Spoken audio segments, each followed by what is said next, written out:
So you guys have both had the opportunity. Well, I should say, you know, both of your careers depend on finding good material, finding great songs, finding the next up and coming composer, songwriter, producer. Yeah, I think we have a good number of folks like that in the audience who would love to be the next producer you find or the next composer you find. Tell me a little bit about you know how you've discovered new material in the past, and then maybe part two of that would be what good experiences you've had working with some of these folks. Like what makes a good experience once they get through that door. You know, about professionalism, about approach. What are you looking for? Well, the first thing I want to say about that is that in any creative field, whether it's music, whether it's film, television, right, the song, the story is the lifeblood. It starts there, right? And many times people tend to think that it's having the connection or being able to get to Demi or to get to me or get to people like us. And it's really not that first. It's first coming up with great material. And that's what I look for. And great material, we listen to a lot of music. And when we listen to music, because there's so much of it, if it's great, it better be great in the first 30 seconds. Yeah. Right? If it takes 2 minutes to get to the greatness, I'm sorry, it's really not great. And I use this saying that you can take home, right? Get to the chorus before you bore us, right? Right? Right? Because that's what a hit is. Because we're looking for hits, right? We're looking for hits. We're looking for plots. We're looking for stories. We're looking for some depth. But the key is to find complicated things and make them simple quickly. And that's what we're looking for. I had the chance to sit down with Mike Stoller recently, and you know, of Lieber and Stoller fame, one of the greatest songwriters of all time. I know who that is. I know you know who it is, but for anyone that doesn't, they basically, they basically wrote the 50s and 60s. And he was actually lamenting that. It's interesting, like, because I think there's a certain creative type that wants a little bit of room to expand, but the reality is this is what's working right now. If that song comes on and you're not starting with the chorus, you may have made a mistake. I mean, in the 70s or whatever, you know, Led Zeppelin's Stairway to Heaven, you know, you had more time on FM radio. It was brand new. You had a lot of time. Now, you got like 2.5, 3 minutes, you know. It's this ADD world we live in, right? And the attention span, the ADD, we're in the ADD world because we're competing against so many other intellectual properties and entertainment. So yours better be good quickly. But that's our lifeblood. We're looking for that. We're always looking for that. And there's no greater joy for me than finding what I believe is a hit song. There's no greater joy. It is true that whether it's you or Doug Morris or any number of executives that I've had the privilege to speak with over the years, all the great ones say the same thing, which is it's the song. It is. Right? It always it takes the right artist to be the right vehicle for that song. It takes that great performance. It takes a lot of things, but most people will tell you it really starts with the song. Yeah. I had conversations with Berry Gordy of Motown. Yeah. Who I really admire as one of the true American icons. And he says, people always talk about this Motown factory that we had, where we did this, we did dancing lessons and singing lessons and etiquette lessons, and we taught people how to walk and talk. He said, no, you know what we did? We went in the studio and we wrote songs, and we picked the best ones and we put them out. Right? And it came back to that, you know, so I'll keep coming back to that every time I open my mouth, because that is the most important thing in music. And I think in film, the most important thing is the script. You can't write with the camera. You got to write with a pen, right? So it's really about the script. It's always about the story. It's always about developing the characters, developing the story, developing the song, finding the hook. That's what it's all about. You guys are, I think that's wonderful advice. You guys are working with obviously a lot of young talent, or I mean LA in your case, not so young. But you're, not anymore. But you guys, I'm sorry, I just love that part where you slammed the phone down a bunch of times. But you know, what have you consistently seen, right? Like what are the rookie mistakes that performers tend to make? If you could kind of give some blanket advice about that, I'd love to hear it. That's I don't know if I can really give advice to people, because you totally can. Yeah. I mean, I can help out with some things, but I can't.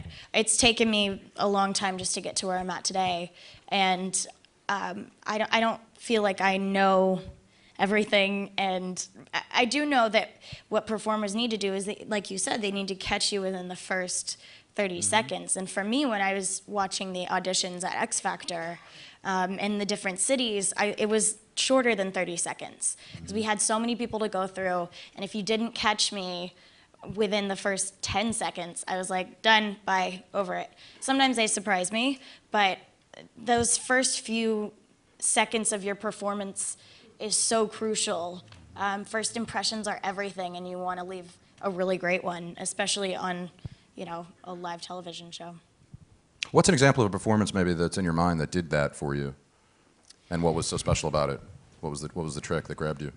Janelle Garcia, she stepped out on stage, and the thing that grabbed me was the second that she started singing, she transformed into this, almost like this, she went from this sweet girl next door to this sexy Joan Jett kind of rocker chick. And I was completely captivated by her performance, just in the way that she carried herself, every hand movement, hair flip, everything. I was drawn in. And what's great about this show too is, well, she has an amazing voice too, but there are also other people in the show that it's not just about the voice, it's about the performance. And so that's what I really focus on, but she has an amazing voice too. So I'm really lucky to have her on my team as, the young adults coach. Yeah. So, I mean, LA, working with the geriatrics that you're working with, what have you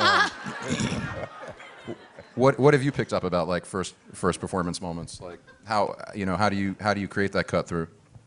I mean, in fairness, you also do work with a couple of younger people in the world outside of X Factor. I've worked with a couple of younger people. Yeah. Oh my God, it's really fun. It really is fun, but the adults tend to have given more time, right? It's like the kids come out and perform and do their auditions, and they're new at it. The adults come out and they've actually tried this so many times that they have what I'll call a bag of tricks. So they'll come out and give you their best shot. They've learned a couple things about they've learned, so they know how to come out and give it their best shot early on and really try to win you over. The kids are more pure, you know what I mean, and it's not so thought out.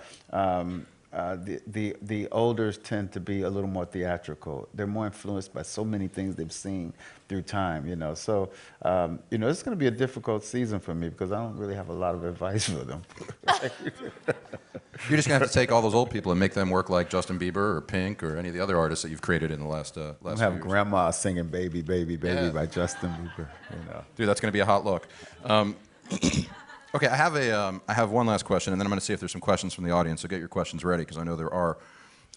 There's music supervisors in this crowd. There's people from Hollywood in this crowd. What, if you could sort of wave your magic wand and sort of help improve or create the ideal relationship or dynamic between the music business and the film business, what would that look like? How could it be better?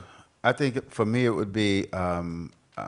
In the film business, the music tends to be sort of an afterthought, and for obvious reasons, right? Whether it be, just the licensing fees and things like that.